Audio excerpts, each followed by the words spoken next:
Imagine a story about two college students, Shannon and Christopher. They were just like you and me, enjoying life and dreaming big. But one day, they disappeared, and the police didn't act fast enough. They stuck to their rules, waiting for 24 hours after the report was made. But in those crucial hours, Shannon and Christopher faced a terrible fate. Their story shook the whole country in 2007 when it happened, and again in 2011 when the criminals got sentenced. It was a long legal battle, but it brought about some changes in the law. Now, lawyers can't say bad things about victims, and juries don't need to agree unanimously. It's a scary tale with innocent victims and heartless criminals all over a simple robbery. It teaches us that sometimes hesitation can have serious consequences, even costing lives. Shannon Christian, born on April 29, 1985 in Cogoy, Texas, was the younger of two children to Dina and Gary Christian. Raised alongside her older brother Chase, she shared a close and affectionate bond with him. Despite her mother's infertility diagnosis in her youth, Shannon's birth was considered miraculous. The Christian family moved to Knoxville, Tennessee in 1997, where Shannon attended local schools and her parents established a small but profitable family business. Sharing her mother's interest in psychology, Shannon was outgoing and kind-hearted. Pursuing a degree in sociology at the University of Tennessee after high school, she worked part-time to save for her dream of buying a car. With the help of her family, Shannon realized this dream on her 21st birthday, purchasing a silver Toyota 4Runner. It was on the university campus in 2006 that Shannon met Christopher through mutual friends. They quickly fell in love, becoming inseparable within a month. Plans of marriage after graduation filled their conversations, and their families warmly welcomed their relationship. Christopher Newsome Jr., commonly known as Chris, was born on September 21, 1983, in Knoxville, Tennessee, to Mary and Hugh Newsome. As the youngest child in a large, loving family, Chris was adored by his relatives. Excelling in baseball during his school years, his coach saw a bright future for him in the sport. However, a severe injury and prolonged recovery ended his promising athletic career. Despite this setback, Chris displayed talents in various areas, including art, guitar playing, woodworking, and mechanical skills. After high school, he attended the University of Tennessee, where he ranked among the top of his class, showing diligence and dedication. The evening of January 6, 2007, took a tragic turn when Shannon Christian and Christopher Newsome vanished on their way to a party. Invited to a mutual friend's birthday celebration, Shannon prepared for the event at a beauty salon, parking her car in a nearby underground garage where they planned to meet. However, Chris's delay led to a slight argument between them as they rushed to the event. Concerns escalated among their friends when the couple failed to show up, as it was uncharacteristic of them not to notify anyone of their absence. Attempts to reach them were futile, and Shannon's best friend grew increasingly worried, calling her mother late into the night. The next morning, Dina Christian realized her daughter had not returned home, triggering growing concern. Despite initial assumptions that Shannon might have stayed at Chris's place after the party, the worry intensified when they learned the couple had not shown up for work or responded to calls. Contacting the police yielded a lackluster response, with officers suggesting the couple might have sought alone time. Unwilling to wait, their parents and friends initiated their search efforts, distributing flyers, visiting hospitals, and setting up social media appeals. Despite these efforts, no useful information surfaced. The last known sighting of Shannon was at the beauty salon, where she discussed the upcoming party before disappearing. The officers contacted his parents and requested DNA samples for confirmation, but strongly advised against personal identification at the morgue as the burnt remains barely resembled human features. Unfortunately, the DNA analysis confirmed that the body belonged to the missing student. Nome the search for shaman, despite the distressing news about Christopher. Shannon Christian's parents still clung to the hope that their daughter was alive, possibly being held somewhere. Her mobile phone was last pinged on the day the couple disappeared in one of Knoxville's more troubled neighborhoods, a place they wouldn't have visited by choice. This indicated that they were likely brought there against their will, and Shannon might still be held in the area. In a secluded alley of this neighborhood, Shannon's Toyota 4Runner was found abandoned, in a terrible state. Dina and Gary Christian hardly recognized their daughter's car. The SUV was dirty, scratched, with broken headlights and deflated tires. All of Shannon's personal belongings were missing from the car, which was littered with cigarette butts, and the seats were torn and stained. The driver's seat was pushed far back, suggesting that a large adult male had been the last one to drive it. A crumpled envelope with the address 2316 Chipman Street was found on the floor between the seats, likely dropped by the perpetrator. A local witness reported seeing 4 African-American males driving the SUV that Saturday evening, a vehicle that stood out in that area. Fingerprints on the envelope led the police to Lemaricus Davidson, previously convicted for serious offenses. His residence, located in an industrial area near a wasteland, lacked witnesses. When no one responded to the police's knock and offered to surrender, they forced entry, hoping to find Shannon alive inside. Inside the house, they found Shannon's purse, a stuffed toy from her car, as well as Christopher's headphones and baseball cap. A knife with blood traces, torn and blood-stained fragments of women's clothing, and Shaman's lifeless body were discovered in the house's trash chute, hidden under dirty sheets. She was bound in the fetal position and wrapped in 5 trash bags.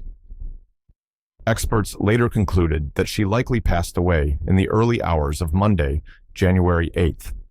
This tragic finding suggested that if the police had begun their search immediately after the missing persons report, rather than waiting for 24 hours, Shannon might have been saved from a horrific state of suffering. The condition of Shannon's body was a horrifying sight even for seasoned forensic experts, as there was not a single untouched area on her. Shannon was covered from head to toe with bruises, abrasions, cuts, and cigarette burns. The numerous tears and injuries to her genital area, as well as her oral cavity and throat, indicated that she had been subjected to multiple assaults by several men. Shannon sustained a serious head injury and internal bleeding in the abdominal area, likely resulting from being kicked. Furthermore, the merciless assailants inflicted several penetrating, though not fatal, stab wounds on her and extinguished dozens of cigarettes on her skin in a brutal attempt to destroy DNA evidence on her body. The perpetrators doused her with household bleach, paying particular attention to bleeding wounds and her genital area. She was also forcibly made to ingest bleach. After these torturous acts, Shannon, still alive, was wrapped in 5 trash bags and then shoved into a household trash chute covered with sheets and rags. She slowly suffocated and bled to death, helplessly trapped with no chance of escape or calling for help.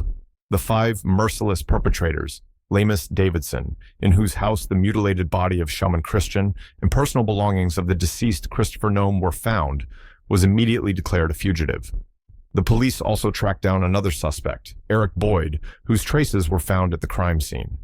Boyd was apprehended on January 11th without resistance and agreed to cooperate with the investigation, claiming he wouldn't go to prison for crimes he didn't commit.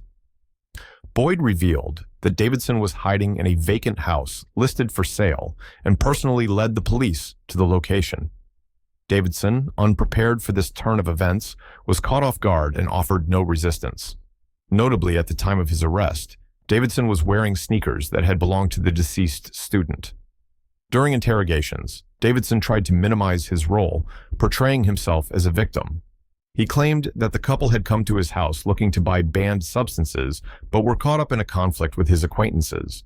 Davidson insisted that he left to avoid involvement, and the subsequent brutal acts occurred in his absence. Further interrogations revealed 3 more individuals involved in the case: Davidson's friend George Thomas, his half-brother Letalvis Cobbins, and an 18-year-old woman named Vanessa Coleman. Once all 5 suspects were in custody, they were placed in separate cells and interrogated individually. Each tried to deflect blame onto the others, inadvertently revealing details of the heinous crime. The fragmented accounts helped piece together the event chronology and each perpetrator's role in the brutal act. A timeline of tragic events unfolded. Lemaricus Davidson, who had been released from prison on parole just a few months before these events, was desperately in need of money. He was involved in the sale of banned substances and urgently required a vehicle to deliver these to his customers. Davidson decided to steal a car from an underground parking lot known for its lack of surveillance cameras and headed there with his accomplices. Tragically, at that moment, students Shannon and Christopher were in the parking lot, arguing over Chris's delay. The criminals, deciding to leave no witnesses, forced the couple into the trunk of a car at gunpoint. the pair was taken to Davidson's house, where they were brutally beaten and repeatedly assaulted.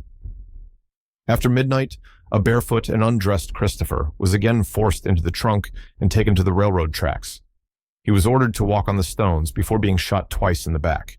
His torment was ended with a final shot to the head. His body was then doused with a flammable liquid and set on fire in hopes of destroying any evidence that could lead to the perpetrators. Having dealt with Newsome, the criminals returned to the house where Shannon remained bound. She endured horrific cruelty the next day, leaving her without a single uninjured area on her body. The sadists concluded their torture by dousing her with bleach and packing her still alive into plastic trash bags where she slowly suffocated. The exact moment when young Vanessa Coleman joined the group was unclear.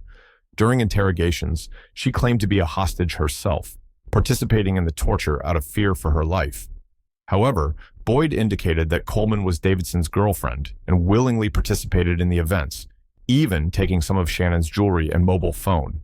Furthermore, a personal diary found at Vanessa's home contained her descriptions of the horrors at her boyfriend's house, which she referred to as an exciting adventure. The initial trials and sentences revealed Davidson as the leader of the criminal group and the primary instigator of the brutal acts against the innocent victims. Davidson tried to deflect blame and downplay his role in the atrocities, attempting to shift responsibility onto the deceased themselves.